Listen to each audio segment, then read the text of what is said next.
Hello, hello, hello. And it's Dale with her birthday ears. And it's Mel with her Christmas ears. And we are back with Healthy Body, Healthy Mind, as you can tell. They're so nice. I love those. You know what's even nicer about them? If anybody has a problem with flashing lights, you need to look away. I've turned them off just in case. But if you don't do flashing lights, look away and then I'll turn them back off. Look at that. Anyway, it's like you got fireworks coming out of your head. But you know that, talking about healthy body, healthy mind, I got these as a birthday present. It's my birthday, a couple of days, big, massive birthday. And I eagerly tore apart the wrapping paper and saw these ears. And I love stuff like this. Oh my, you know that change of state? You've got all these other like wonderful presents that people have spent like a lot of money on. And you go, I've got ears. But it's just that incredible, that joyous feeling of, just something really silly that sparks you up. And we are fast approaching Christmas, which should be a joyous occasion. But I guess for a lot of people, it's full of stress, it's full of worry. I mean, I was thinking, as we were talking about this, how years and years ago, you'd go out and you'd buy half the supermarket and you'd have crackers and, I haven't had a Christmas tree in years because I always intend and do go somewhere else.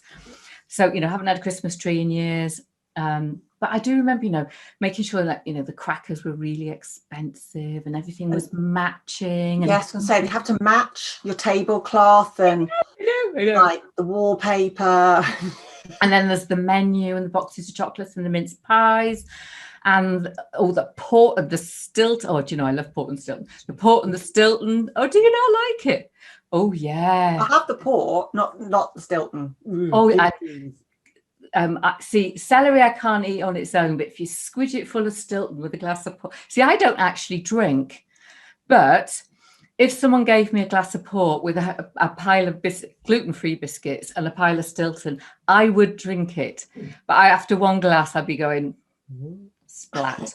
But, I can see in my mind's eye, who's coming around to Christmas dinner, who's on their own that needs to not be on their own, what's going to happen with the family, who's going to argue, who's going to fight, who's going to get so pissed that they become aggressive and horrible. And, it's like, who's going to fall asleep? Exactly. Who's going to lie on the sofa and sleep and fight? There's just so much stress that goes on. And interestingly, for me, over the last 6 years since I've lived here, I go to my mum's every Christmas. So there's just me and my mum. And I stopped doing Christmas presents donkeys years ago. But mum and I have revived Christmas presents. She makes mince pies, but she has to make them gluten-free for me. And that's all we do. So I'll get to hers. And on the morning of Christmas morning, we'll exchange presents. And then we go, oh, what should we do? So we'll Netflix, we'll walk down the beach. I mean, this year, I don't know if any bars will be open. And we do. And then we get back and then we binge on Netflix. And then at some point we look at each other and go, should we eat something? So I have no desire to eat boxes of chocolates.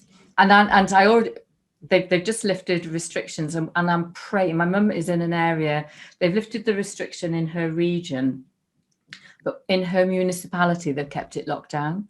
So I can drive into a region, but I'm not sure I can drive to I don't know what's going to happen. But hopefully on the 23rd of December, I can get to mum's.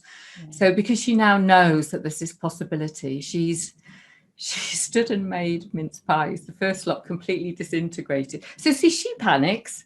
My mum is panicking that her little precious baby, has to have mince pies. So then she made a second batch that did work. So there's a little bit of, you want it to be, I get it. You want it to be right, don't you? It is, it's a tradition, isn't it, that we get together at Christmas. Yeah. And I think this year more than any, it's really difficult because I know of families that aren't going to be getting together. I know we're not. My mum's coming, and because she's in our bubble, and that's it.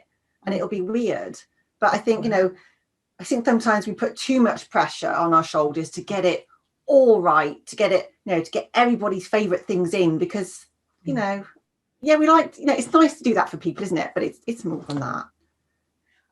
What is especially important for me this year is not about the fact that it's Christmas. It's not about the fact that, there's going to be a tree and mince pies. It's that I actually get to spend time with my mum.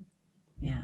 I don't care about anything else. Yeah. I don't care about presents. I don't care about anything. All I care is I get to be with someone who's really important to me, because, we have been so restricted during 2020, and who knows how long it will continue.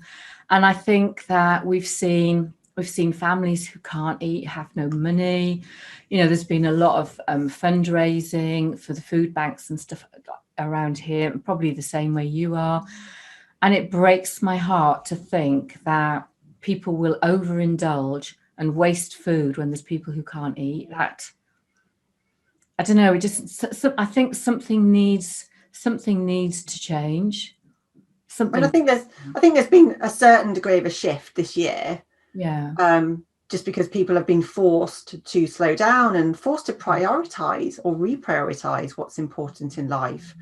But I've seen a few posts on Facebook, really, in terms of sort of highlighting the pictures that we might have seen in past years, with the tree all done to perfection, and a ridiculous amount of presents, saying, hey, I've done all my Christmas shopping and this is what everyone's going to get. And it's kind of a little bit sickening, because that's not what Christmas is about. So I hope we don't see that. I hope there's some sort of understanding that this is not the time or the place now to be kind of having that bravado about, hey, look at all the stuff I bought. I'd like to see that we think more about the people who don't have very much. And I'm not going to say ration what we eat and do, because obviously it's a special day and you want to make nice food and stuff, but you don't need to have, I've when I think of Christmases past, and you've ended up putting stuff in the freezer, you've had enough food left over to eat for another month. It's been massively excessive, bottles of wine and all the, champagne, and I guess at those times it was appropriate. That's what we did and how we did it. But right now, it absolutely brings into focus just how inappropriate that now is. Yeah, it's gone. I'm having this sort of this desire to go back to my childhood Christmas, which is, from what I remember, we made our own decorations. Yeah. So we did sat there with those disgusting sticky things that made. I got some last year to do it, and they were kind of self-adhesive, but we did that. And my mum kept all the decorations that me and my brother made when we were little, so things made out of toilet rolls, and these are decorations from the 70s and the early 80s that we made at school, and the crappy bits of tinsel that we put on. It was just this multicolored rainbow of love, basically. I don't want to say the word mess. It was it wasn't all arranged in a neat way. It was I know people get that kind of OCD in terms of letting their kids decorate the tree. I always let the kids decorate the tree. I don't care what it looks like if it doesn't match, if it's wonky, and I want to go back to kind of some of that nostalgia. But also for me, it'll be we've got a tub of chocolates. I love kind of the whole picky thing. I like cheese and crackers and grapes and nuts and those sorts of things. I don't necessarily like the big heavy meals. I want the nibbly stuff, and just having a quiet time. Avoid the stress. I want to be calm this year. So have you seen amongst your clients in this lead up, because the whole year has been massively stressful, and I know people talk about COVID tummy and putting on lots of weight, and we're coming up to the season that used to be you get a little black dress out, and that's not appropriate anymore. So have you seen a rise in people eating more because their emotions are, well, they're just stressed? Over this year, I've had lots of conversations with people who are, genuinely worrying about feeling out of control with food and that potentially having a negative impact on their health. I think there's been a lot more focus on health. Wow. I haven't really, I've seen a lot of kind of the stupid stuff, the quarantine stone and, the quarantine 15, those sorts of things. And I just think, for God's sake, pack that in. I have no idea what that is. this is the idea of putting on weight. Oh my God, it's the worst thing you could have done. You've put on 15 pounds, you've gained a stone, quick, get it off. And for me, I'm thinking, shit, that's crap. Just like, don't give that to people when they've literally been trying to survive through this. Our body has been in survival mode, genuinely, because I've got no idea what's happening, no idea what's going to come. The last thing we need to be doing is kind of stressing and over-analysing everything that we're putting into our body and then kind of beating ourselves up and going, well, not only did I not learn a language and not only did I not write a book, but I didn't walk my 15,000 steps a day and I've been in the biscuit cupboard more than I should be. So, there's been a real sort of conflict between people genuinely really struggling and being on this emotional roller coaster with people going, oh, you shouldn't have done that then, that's not very healthy. So I'm in the, hey, don't panic, we're going to come out of this. Sure. Let's be understanding and kind towards our body. It's fascinating because right at the very beginning, I don't eat chocolate, but what did I do right at the very beginning? I went and bought, I can't even begin to tell you how many bars of chocolate. And I just sat and hoovered them all up. And then one day I looked and I thought, why did I do that? And I know what I did. It was like, that was like a fear response. So if you've got a fear response, it's almost like a bit of a self-sabotage. So I'm still eating cake, obviously, can't let cake go. But I couldn't imagine eating. Well, actually, I tell a big fat lie. I had to go to the hospital a week ago. And I came out and on the way home, went to the supermarket and I bought a very small Toblerone and hoovered it on the way home because of a sense of relief about something. And then now I sat there and I was like, oh God, why did I eat that? It's like, ooh, like really sickly chocolate. So that's the only, and what I'm recognizing is that's obviously my emotional response to like fear. And then that wasn't as bad as I thought it would be. Yeah. So there could be an element of, celebration. As well. It might not be self-sabotage, it might be self-sabotage, but that sort of, when your unconscious mind is in the driving seat and you're in that fear mode, your body's going to be thinking, right, what can I do that's going to make her feel a bit better? And when you're stressed, your body's thinking, crap, I need energy, because just in case. So vulnerable mode goes high energy foods and you go, pastry, whatever it is. So a lot of times these responses are very much driven by our biology and the idea that we should be able to control them and we should be able to stop them is easier said than done. Absolutely. And the way I looked at it, it wasn't like a big bar like like the airport bar. It was this tiny little thing, so there's not really a mouthful in it, but it actually gave me like it calmed me down in the moment. And that for me is quite fascinating because many, many years ago, my response would have been, I need to open a bottle of wine.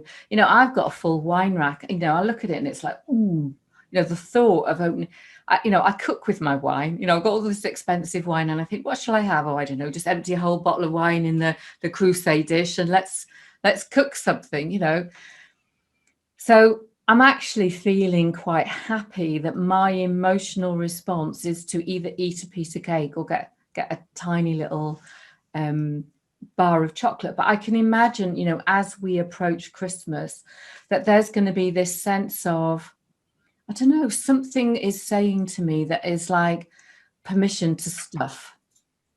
Like permission to stuff, did you say? Yeah, we need to get it all in because there might not be any more. Yeah, well, this is pretty much what happens. I think, for me, I've got 45 years that I remember, 45 years of remembering Christmas being the time where you got the extra special goodies in. It was the time that we got Pringles because we never had Pringles at year, you know. Mince pies, Christmas cake. There are things that, you know, traditionally you only have at Christmas, but then it's, you know, because the shops get on board and it's like, because everything's a little bit glittery and sparkly and it's extra special edition and it's just for Christmas, you know, because we've had a shit year, so it's nice to treat ourselves. We get into that mindset that this is only food for Christmas. And there's that saying, you know, once it's gone, it's gone. So in your mind, you're thinking, crap, well, she, you know, it's like the little elves are going to come out of the cupboards and whittle this food away and take it away forevermore, and you're never going to see it again. So we're like, okay, let's eat it now, because, you know, for all sorts of reasons, before it gets taken away, because I'm going to do, you know, I'll stuff it all in now, and I'll do the clean stuff next year, I'll detox in January. But it's, yeah, all sorts of reasons that are hardwired into our head in terms of get it in now. So our body's like scarcity mode. It feels like, you know, when we've had a year of not having, you know, easy access to food, that maybe we haven't been able to afford food. This idea now is a kind of a free-for-all. So your body's been in restrictive mode because it's been in survival mode for the rest of the year. And now it's like, party on, I'm having all of it now before we go to boring food next year. When it's funny when you talk about supermarkets, we've only got this little tiny supermarket to go to, and do you know what I've been craving that I can't get? Kale. Well, that's a bit weird, isn't it? No, I'm joking. But I like my green leafy veg. And, you know, what's very peculiar about Spain is, and I live in a small area, you know, a small rural community, and I'm used to, you know, being in the UK and being able to buy what I want all year round. Well, things are now very seasonal, but they don't sell very much green stuff. Carrots. I can actually get parsnips in this local one, which I love. Green beans, but there's no kale. I'm like, I want my kale. And is it in season now? But it's winter, of course it is. Yeah, just the winter veg. Just asking. Winter veg. It's not an all. It should be an all-round veg. I mean, because I have it on my salad in the summer, so and you crisp it up in the oven. You know, yes. kale is delicious, and you know, it's just actually is silly things like that. You know, I'm using a silly example because I am craving kale, which probably tells me that my body wants something like magnesium or I don't know, something like that. But we do, you're right. We go into a real, because I can't have it, I want it. And then so like if everyone is living in a restriction and a restricted area and they can't, like we don't have, you know, the Tesco's and what they called, I'm trying to think of the British supermarket, Asda. We don't have any of that. We have lots of little places and it takes forever to shop. So when you can't get to like the other shop, so I like, you know, there's only one place I can buy coconut water. It's not in my municipality. I can't say that word. So, you know, someone who's prepared to, you know, go across the border and smuggle it in. And it's disappointing, isn't it? It's really frustrating when you can't get what you want. It's almost like someone going to me, you know, saying, well, they are kind of saying to you, you can't have that. So you want it more then, don't you? I know. And, you know, that actually brings me back to that point of actually, how about we grateful for what we can have? You know, I can get coconut water another time. I take it because I inject with B12. So on a B12 day, I neck a whole carton of coconut water because it's full of potassium to help balance it. So it's like, well, what does it matter? You know, if I stick a needle in me and I don't feel quite as well as I could, you know, perhaps I ought to juice, sweet potatoes are full of potassium. No, if you fancy. Not the same. So, you know, you know, it's really, let's appreciate what we've got and not try and kind of, like we've done in previous years, gather everything up and really want to hold on to it, is just practice a bit of moderation. I think, there's something to be said in terms of almost like reassuring yourself to say, whatever it is, let's just say it's chocolate. Okay. So there's always going to be chocolate. Yes. No one's going to take that away. You can eat it if you want to. I know in terms of like in family situations, sometimes there's competition. So, my husband, mind you, I'll just go, I'll have the Bounties. That's fine. No one in the house really likes the Bounties. Right. But over the little Snickers things or anything chocolatey or nutty, Paul's like, saying he doesn't like chocolate. Oh, what? So sometimes there's an element of I've got to get in there quick before he nicks them. Or I hide them. I hide things from him. Oh, did you see the legs just down there? There's dog leg stretching. But I think, you don't have to eat stuff because everyone else is eating it or just because it's Christmas. So I think really think about, this is your body, it's your choice. Yeah, if you want to have it, then have it. Don't deprive yourself of that. But I think, again, focus on that sort of that mindfulness. For me, if I'm going to have something over Christmas time, I want to savor it. So I'm going to get my nice big plate out and put different crackers on and different lumps of cheese, and I'll probably have some Pringles on there or some hula hoops or something. I'll have some grapes on there, whatever it is. It's like, it's my little pick and mix selection. I will sit there and nibble it and I'll enjoy it. I can't eat when I'm stressed. No. For me, it's like appetite goes down. I get quite angsty if people are stressed around me. It's just not conducive. So it's like, keep the peace. You don't have to starve yourself. You don't have to, control and stick with what you should be eating. It is a time to really enjoy the food and be grateful, for what you have and not think about what you haven't. I'm going to have mince pies for breakfast every day at my mum's. Me too. I have mince pies for breakfast. I love mince pies for breakfast. She always gets up late, and I've always been an early bird, regardless of whatever goes on. And it's like tiptoe into the kitchen. Well, she can't hear me. It's pointless tiptoeing. Tiptoe into the kitchen, go and open the thing. It's like, mince pie and a cup of white tea, not black tea with milk, but white tea. Oh, what do you warm your mince pies? No. What I do is because they're extra crumbly because they're gluten free. So I have them on a piece of kitchen roll, and it's the same way as I eat cake. I just break little bits off. And so I have a little bit of whatever it is, and then I have a little sip of tea, and then a little bit of that, and a little sip of tea. I'm giving all my secrets away now. If anyone copies me, don't. But it's such a lovely way. It's like, I know a lot of people just go nom, nom, nom, and like 4 bites and then mince pie's gone. No, it's a bit like you having the plate with all the little nibbles on. I want to savor that whole thing with like little nibbles and little sips of tea. Oh no. But what we'll do with mum, because the first batch of mince pie she's made, they're completely disintegrated.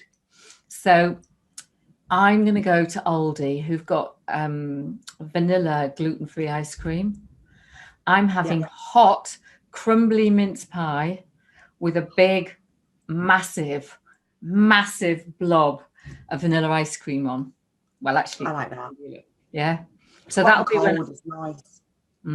Yeah. So that's when I will have it. We'll have them hot, but no. And my mum makes really lovely mince pies.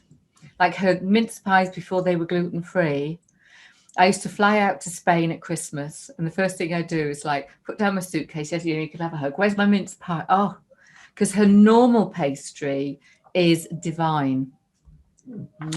Gluten-free mince pastry is hard. I've made that. It's hard to make, isn't it? It's a bit of a nightmare. She's really, really good at making pastry, and it's all full of butter, so ever so slimming, doesn't give you cholesterol. Does she make her own mincemeat as well? No, she goes and buys that. Yeah, me too. Yeah. No, she doesn't do that, but her pastry is. So that's funny, isn't it? Is like I'm looking forward to mince pies for breakfast, especially my mum's, not shop bought, because they're horrible. So that to me makes Christmas. The fact that my mum, who's she's got osteoporosis, she's got a really, really sore back, that she has stood in the kitchen and broken her back to make her baby this pies. I love you, Mummy. That's lovely. Perfect. Anyway, so words of wisdom to wrap up, Mel. Don't beat yourself up, you know, and also this idea that, you know, you can even subconsciously thinking, I'm going to do the diet in the new year, I'm going to cut out all the crap in the new year, can sometimes make you kind of go a bit crazy around food, because unconsciously you're thinking, my body's thinking, she's going to kind of slit my throat come January, so I'm going to get it all in now. So don't overthink it. Don't think too far ahead. You don't have to deprive yourself in the new year either. Just really think about what your body's wanting and go for the food. Give yourself permission, unconditional permission to have the foods that, you know, bring back lovely memories and help you connect with other people. Because at the end of the day, food is really powerful at doing that. It's not about, God, how many calories it has or the whatever stuff it's got in it. You know, Christmas is a time for us to get together as humans. And I think you've you know, or our conversation has really highlighted that, because what I'm looking forward to is being with my mum and eating a mince pie and just, you know, binging on Netflix. Yeah. Because it's the human connection that is the most important thing, not what I'm going to eat. So so let's just do the best we can, can't we? So can I leave everyone with a little affirmation? I got this little, so this is a perfect Christmas present. By the time you watch this, it'll be like, what's this mad woman talking about Christmas presents? I'm going to just give you a little affirmation from my little book of affirmations. So we're going to have that one there. Today, I'm magnificent. You are always your best and most magnificent self. Own it, believe it, and live it, baby. Magnificent. So there we go. Magnificent. Right, Smelly Melster. Thank you very much. Where can we find you? You can find me as me. There is only one Mel Wakeman. Well, there might not be, but you know, you might be cloned on another planet, a duplicate planet out there. There's another well-made. Well, yeah, that's her name. That's her name. I've just had. Well, I would love to meet Mel Wakeman. Oh no! Do you know? Maybe she's really short and has black hair. We've done this whole thing without falling about in giggles, and then I go and then I say something silly and go, what's that song? Something stupid, and then I love you, isn't it? Oh yeah, thank you. So Mel Wakeman, the only one on planet Earth. Where can we find you? The only one with ears, anyway. So I'm on Instagram, I'm on Facebook, and my website. So we've lost the ability to speak now. My website is wakemannutrition.com, and I do have a nice little blog on there all around the idea that chocolate is for life, not just for Christmas. Okay? So that's have a read of that. And I do have an emotional eating course coming out, hopefully by Christmas, if not the New Year. So keep your eyes peeled for that. Perfect. Thank you. How about you, Darley? Excuse me, darling. My name is Darley. In Spain, it's Darley. I would have loved to have been called Darley. You just need a feather boa now, and you'll be sorted. I haven't got a feather boa. I need a feather boa. I'll see if I can find one in our Todo shop. And then next time we meet, I shall be resplendent. I shall have Darley tattooed on my head so you know who I am. So you can find me outside of the silliness. I am also on Instagram, Facebook. I'm on LinkedIn. I've got a whole load of different kinds of journaling books on Amazon. And I have a series of courses. So I run like mini writing retreats. So one each month, one near the new moon and one near the full moon. I've got loads and loads of journaling and writing courses and all sorts of stuff that I was going to say helps to connect. I'm still giggling. I'm trying to stop giggling. That helps to get you connected to who you are and, you know, who you want to be. So, yeah. We have no idea, do we, Dale? We've lost the plot now. The trouble is, once I start giggling, it's like there's a little giggle thingy going on in my head and the whole of my brain goes, we're not going to let you function now. What we're going to do is we're going to like park you in the corner, and all that's going to happen is your brain's just going to keep giggling, and you can't speak and you can't think. And anyway, so if you would like to talk to us, you know where to find us. And thank you so much for listening again and watching us. Thank you very much. Happy Christmas and Happy New Year. Yeah, have a great time. Bye-bye. Bye-bye.